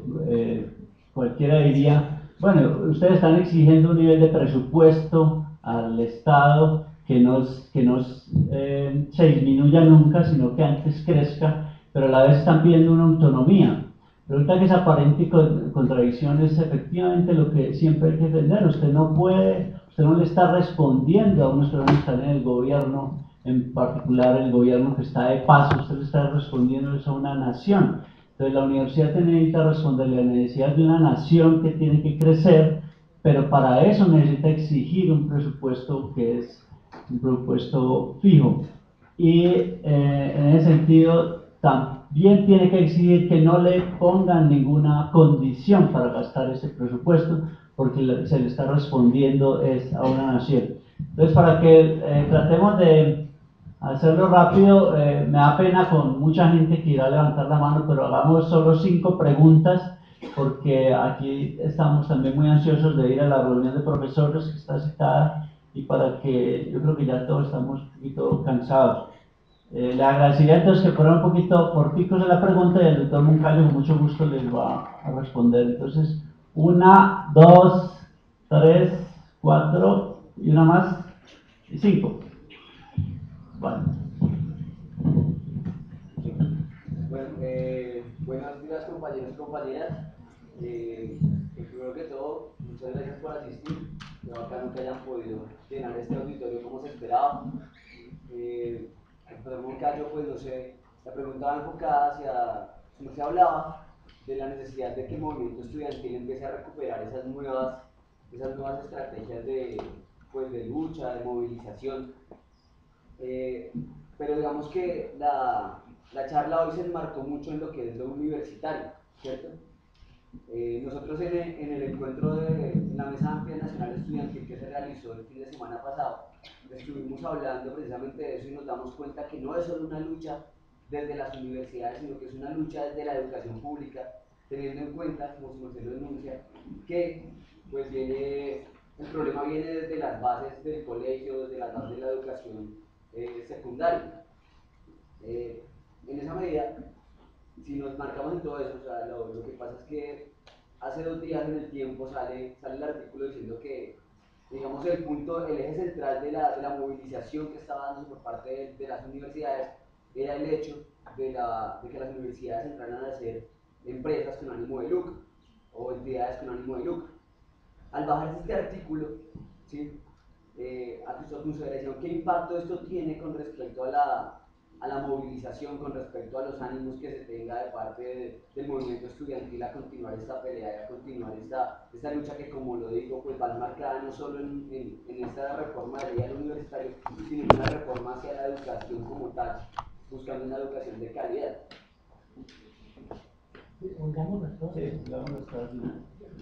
Quisiera saber, el doctor, qué piensa sobre el fenómeno que se está dando de facultades ricas versus facultades pobres. O sea, las facultades que le juegan al fenómeno de conseguir recursos externos y que les va bien por varios factores, y las que no se lo juegan porque no es su política o porque no les queda tan fácil según el sector que manejan. Esto podría crear un resquebrajamiento interno entre los que no les interesa pelear por recursos porque ya los tienen y les va bien, sus necesidades se suplen, y los que realmente sí los necesitan y sienten que deben venir de dineros estatales.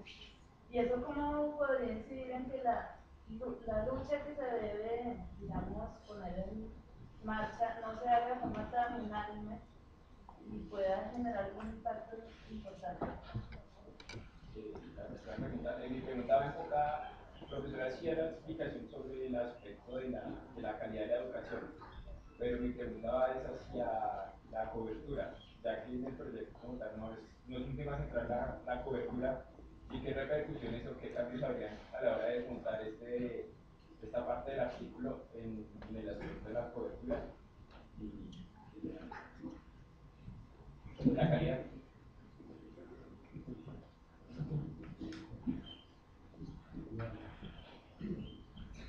Doctor Moncayo, pues la tercera es la vencida. Yo estuve aquí en 2 ocasiones anteriores donde llegamos 15 personas a su charla y yo no solo sentía la defensa de la demopropia, porque soy docente de esta facultad de economía. Pues en buena hora hoy tenemos este auditorio lleno y pudo dar su magnífica charla. La pregunta es la siguiente: con todo esto que ya se nos vino encima, según la Organización Internacional de Educación, la OIE, para los docentes en Colombia, apenas para un 18%, según la última estudio de la organización, consideramos el conocimiento como una de las esencias de la educación. El conocimiento y la universalidad de la universidad y la ciencia se debe generar nuevo conocimiento. Eso es solo importante para un 18% de los docentes en este país. Pero eso ya se nos vino encima y la reforma no está hablando siquiera de fortalecer eso, sino, como usted lo dice, competencias para habilidades, para destrezas, y no para generar nuevo conocimiento, ya con esta crisis y este caos en que estamos. Y algunos lineamientos generales que pudiésemos dar desde esta Universidad Nacional, que otrora fue protagonista de este país, como usted mismo lo dijo, hasta el final del siglo pasado, y que ya en lo que va de este siglo y cada vez más pierde protagonismo, pero porque ha sido una intención. Eso no ha sido por el azar o porque fue que nos volvimos malos de un momento a otro, sino porque lo que ha pasado en los últimos 8 o 10 años, que yo los he vivido aquí en esta universidad también, pues no ha sido fortuito ni gratuito, ni azaroso, sino que ha sido dirigido y en búsqueda hacia allá. ¿Qué pudiésemos hacer como para reversar nosotros desde la docencia todo eso? Pues porque, por supuesto, con los estudiantes, con los administrativos y con todos los estamentos tenemos que seguir defendiendo el derecho fundamental a la educación pública como un servicio social del Estado. Otra pregunta. Otra pregunta. Buenos días para todos y para todas. Mi intervención va más dirigida a tratar de comunicar y comentar cuáles fueron los resultados de las discusiones que se dieron este fin de semana en el espacio de la Mesa Amplia Nacional Estudiantil, espacio que estuvo acompañado por profesores del FENAMICO y de ASCO, que nos dieron su lectura frente al momento actual de la educación superior en el país, pero también fue un espacio que nos permitimos dar los estudiantes de las universidades públicas y privadas, alrededor de 1000 estudiantes, donde estuvimos discutiendo sobre 3 ejes principales: el eje organizativo, el eje programático y el eje de lo táctico y la movilización. Y nos parece importante que cada una de las discusiones que se dieron en este espacio sean traídas a los espacios de las universidades y las facultades, donde se desarrollan dinámicas particulares. En ese sentido, digamos que lo que se definió es que el movimiento estudiantil nacional, recogido en la Mesa Amplia Nacional Estudiantil, rechaza absolutamente la propuesta y el proyecto de reforma a la Ley 30, y mediante la movilización no vamos a generar espacios de negociación y diálogo punto a punto con el gobierno nacional, sino lo que vamos a buscar es el hundimiento absoluto de esta ley. Pero no solamente el hundimiento absoluto, sino que estudiantes, profesores y trabajadores de las universidades públicas y privadas del país estamos llamados a generar una propuesta alternativa de educación superior radicalmente opuesta a la que se ha presentado desde las instancias del poder. Pero también es absolutamente importante que el movimiento estudiantil se articule con las luchas y se articule con las movilizaciones y propuestas de las organizaciones sociales y populares del país en esa dinámica de construcción de nación. Definió algo en lo programático que son 6 puntos que recoge el análisis que el profesor Moncayo nos hace frente a la autonomía, la democracia, frente a la financiación, frente a la calidad de la educación, la pertinencia de la investigación y la extensión, pero también el problema de derechos humanos que universidades como la UIS y la Universidad de Antioquia están padeciendo y están viviendo hoy ante la entrada del SMART y el Escuadrón Antidisturbios en su universidad. Un elemento fundamental es que la construcción de una universidad diferente pasa por una discusión en la sociedad de la construcción de un país absolutamente diferente. La universidad necesita una pedagogía alternativa y necesita empezar a generar los escenarios de paz con justicia social en nuestro país. Frente a lo táctico, compañeros, para terminar, se definió una fecha concreta, una jornada nacional de movilización que está definida para el 7 de septiembre, acompañado con FECODE. Pero también se definió en este espacio que los estudiantes van a sus regiones, vieron aproximadamente los compañeros de las 32 universidades públicas y un grueso de 2 universidades privadas, cada uno a sus regiones, cada uno a sus universidades, a preparar y a construir el paro nacional universitario. Un paro nacional universitario que tiene que ser el resultado de la acumulación de fuerzas de los procesos de base, de un escenario de expectativa de ambientación, pero de cualificación y politización del movimiento estudiantil en cada una de sus expresiones. La invitación y el llamado, compañeros y compañeras, es a que nos enteremos de las diferentes dinámicas que se dan en nuestras facultades y en la universidad. En este momento hay asamblea en Derecho Estudiantil, y hay una reunión de profesores, y hoy los estudiantes del SENA se estaban movilizando y ahorita se encuentran en la plaza. La invitación es a que continuamos construyendo los argumentos colectivamente y a que empecemos a dar escenarios de movilización concreta para poder alcanzar logros y resultados frente a esta lucha que se viene dando. ¿Tenés alguna pregunta en concreto? Bueno, yo creo que para que cerremos el acto, les voy a referirme en desorden a las preguntas. Realmente olvidé el tema de cobertura. Ustedes saben que el propósito del gobierno y la justificación de buena parte de la reforma es que tiene un programa de ampliación de cobertura, que creo que son 640.000 nuevos cupos en los 4 años de este gobierno. Y para lo cual, ¿cómo? Bueno, para todo el sistema de educación superior. Sí. Entonces, en ese sentido, digamos, la reflexión tecnocrática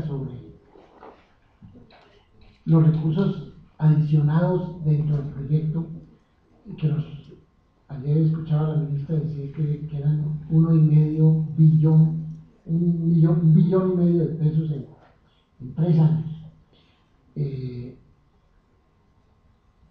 Hay que discriminarlo. Creo que los estudios que ha hecho aquí la Universidad y la Facultad de Ciencias Económicas contribuyen a eso, en el sentido de que son más o menos 500.000 anuales, dentro de lo cual está incluido todo lo que va al sistema de educación superior, inclusive los recursos del crédito, de ICETEX, inclusive los recursos, esas ampliaciones de puntos porcentuales que se distribuyen entre Colciencias y ICETEX para que concursen las universidades. Y está incluido de alguna manera todo lo que significaría, digamos, otras instituciones de educación superior que están ingresando al universo de instituciones de educación superior, como puede ser el SENA, como puede ser la militar, como puede ser otras. Entonces, aprecien ustedes que son 500.000, creo que el presupuesto de la universidad en este momento, 500.000 son 32 universidades. Esto no va a los 500.000 solo a las universidades. Es decir, que las cifras son exiguas. Y creo que se ha demostrado en esos cálculos que han hecho las necesidades que exige financieramente crear cada cupo adicional. Creo que el rector de la Nacional en alguna intervención lo dijo, como estas cifras no alcanzarían a colmar, digamos, esa meta de 640.000 ni en un 15 o 20%. Entonces, digamos, esa es, digamos, la crítica interna, tecnocrática, fuera de la otra de fondo sobre el contenido. Ahora, hay unas discusiones internas, una que tiene que ver con ese proceso de privatización por la vía de obtener recursos del mercado de las universidades públicas, en las cuales tienen mayores aptitudes algunas facultades que, por las características de la organización productiva actual, pues pueden vincularse más fácilmente a la consecución de esos recursos vía consultorías o asesorías, como pueden ser acá en la Nacional, la Facultad de Ingeniería o la Facultad de Ciencias Económicas, la Facultad de Ciencias, etc. Pero efectivamente esto tiene que ver un poco con la política general de la universidad. Al fin y al cabo, el presupuesto que le llega a la universidad y el que recupera o obtiene por la vía de ese mercado de consultorías, debería estar, no creo que lo esté en la actualidad, definido en su distribución por unos criterios de la universidad en las cuales participen todas las facultades de la universidad. Lo mismo las sedes. Digamos que hay la tendencia de que cada quien funcione con lo que obtiene, con lo que genera. Y entonces eso va en desmedro de las facultades, que bien llamaba la profesora, facultades pobres. Entonces, digamos, la política redistributiva interna supone una programación presupuestal y una distribución presupuestal en que intervengan no los generadores de recursos, sino las políticas y los programas generales de la universidad, que van a poner unos énfasis independientes de dónde se generan los recursos. Lo mismo de las sedes, porque las sedes son aún más débiles en ese terreno de la generación de recursos. Eso moviéndose dentro de la lógica mercantil de obtener recursos en el mercado. Si se mantuviera esa lógica, la única forma de hacerla relativamente más equitativa desde el punto de vista de la universalidad de los propósitos de la universidad supondría una política de programación presupuestal y de planeación de la inversión de los recursos distintos. Ahora, eso tiene mucho que ver también con la intervención del profesor en cuanto a la reivindicación del conocimiento. Yo creo que es un debate que tienen que dar internamente los profesores.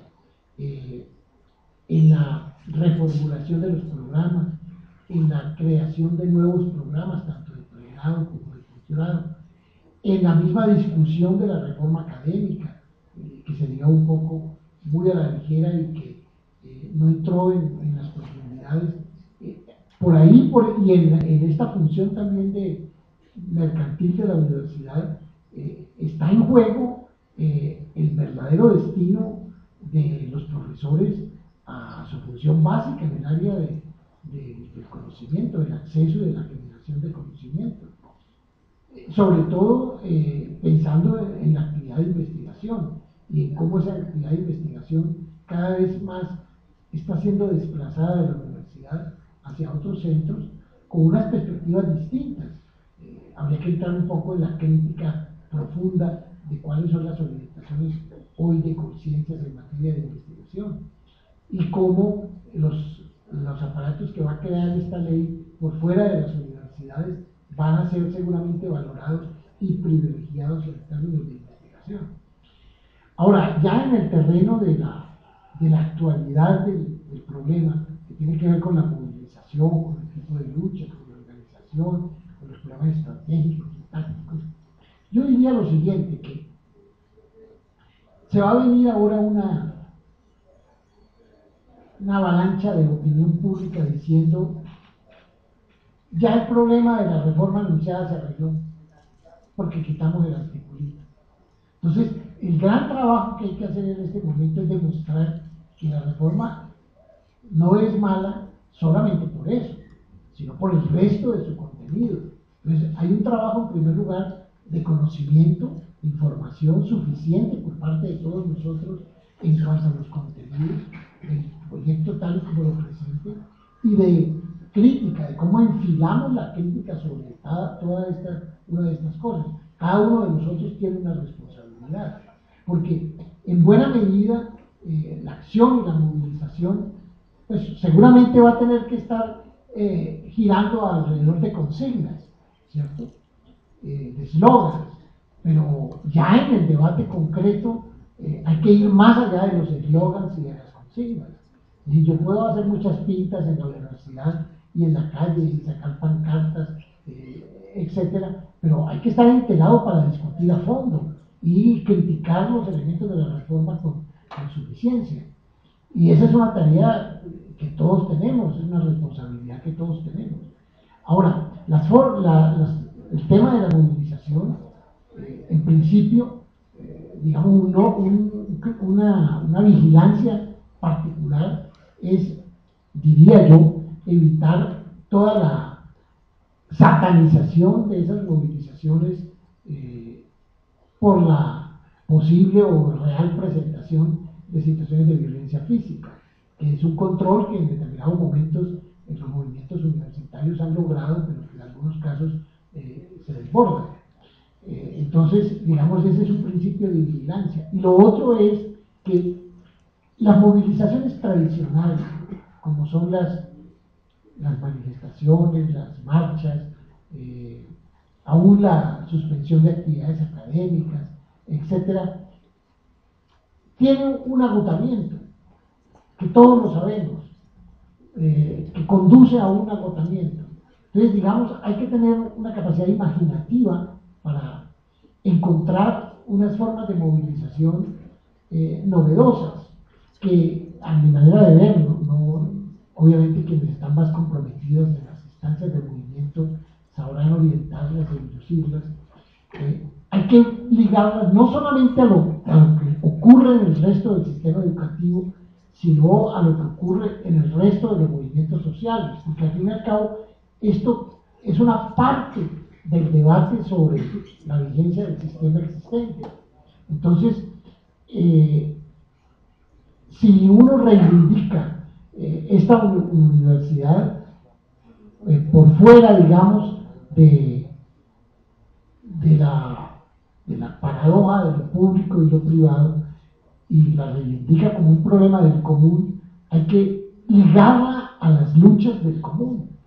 Y eso supone sacar a la universidad de las manifestaciones tradicionales y encontrar unas formas novedosas de interrelación e intercomunicación con la sociedad y con los otros movimientos. En eso, digamos, hay una necesidad de descubrir y de encontrar unos nuevos escenarios que le den savia vivificante al movimiento y que no conduzcan a su agotamiento simplemente por el transcurso del tiempo.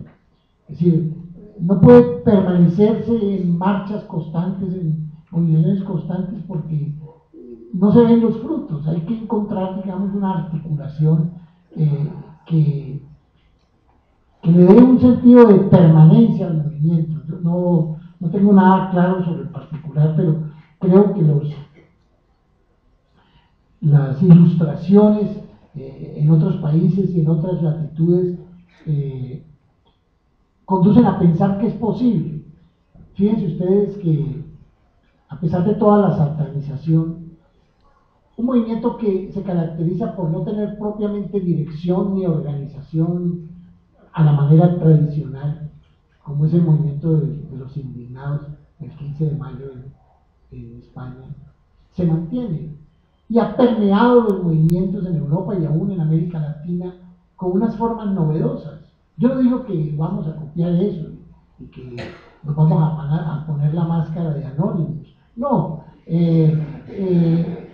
digamos que se trata de encontrar en las luchas unas formas diferentes, digamos, que permitan, que garanticen una cierta permanencia y no el desgaste, porque las movilizaciones conducen al desgaste, necesariamente. Eso ya tenemos experiencia suficiente, se pueden mantener durante semanas, etcétera, pero lo que aquí se necesita es una imaginación creadora de formas nuevas de expresión, de denuncia, de controversia, de crítica, de movilización que la vida las da, ¿no? Entonces, yo creo que ese es como el mayor reto que en este momento se tiene, ¿no? De lograr, cómo lograr eso, ¿no?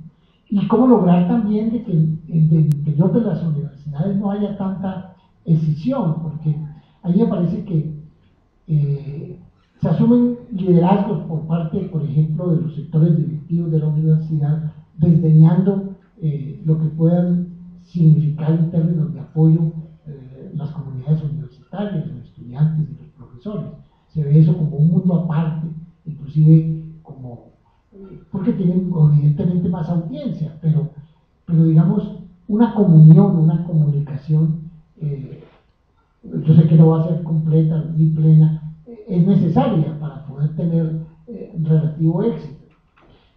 Yo creo que en eso no podemos avanzar más porque no hay recetas, no hay fórmulas. Eso casi que surge de las mismas movilizaciones, de las luchas, de cómo van andando las cosas. Pero el primer problema es deshacernos de la idea que va a florecer de que ya el proyecto tiene vía libre porque han quitado el articulito. Muchas gracias.